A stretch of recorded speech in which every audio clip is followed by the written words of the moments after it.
Hey, it's Matt, Boston Drives for the Rideshare Guy, and I want to talk to you about why comfort rides are meaningless for drivers in Massachusetts and anywhere that has a minimum hourly rate for drivers. Here's a comfort ride, 14 minutes, $7.32. That works out to $31.37 an hour. Notice it says it includes a $1.22 bonus, but wait, the Massachusetts minimum active hourly is how much?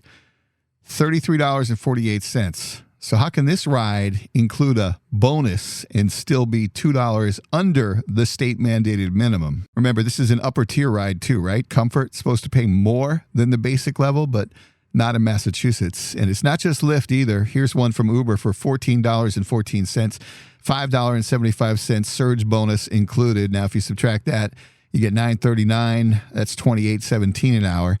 Here's one for $10.30 with a $2.50 surge bonus included. That's $7.80 base, $29.25 an hour.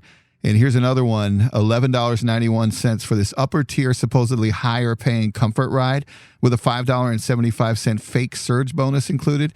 Makes the underlying fare $6.16 or $23.10 an hour, which is about $10.38 or 45% lower than the Massachusetts minimum rate that they have to pay drivers for any basic ride, let alone one on the comfort tier. So you can see this is a total scam. Don't let them fool you with shenanigans.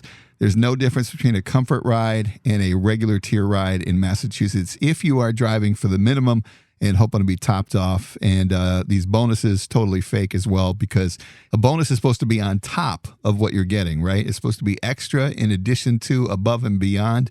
But they work it in. If you subtract it, you can see that the underlying fare is not what they're paying you, so it's not a bonus. It's just a psychological tactic to manipulate you into taking a ride that you might not otherwise take.